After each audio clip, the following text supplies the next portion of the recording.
Hello বন্ধুরা, কেমন আছো সবাই? আজকে আমাদের রান্না হচ্ছে বাঁধাকপি দিয়ে মাছের তিতো। দেখো, তেলাপিয়া মাছ দিয়ে রান্না করছি। আর এই যে বেগুন ভাজা,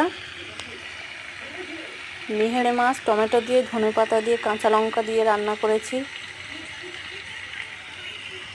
বেগুন ভাজা আজকে দুপুরে খাবো। আর এই যে তিতো হচ্ছে, দুটো মাছ দিয়ে, একটা আলু, নিম পাতা দিয়ে তিতো করছি। এই যে এটা আমাদের রান্নাঘর হচ্ছে, আমার মেয়ে বসে আছে এই যে কলতলা। আর এই যে আমাদের বাড়ি এটা। দেখো বন্ধুরা, কেমন লাগলো আমাদের ঘরটা।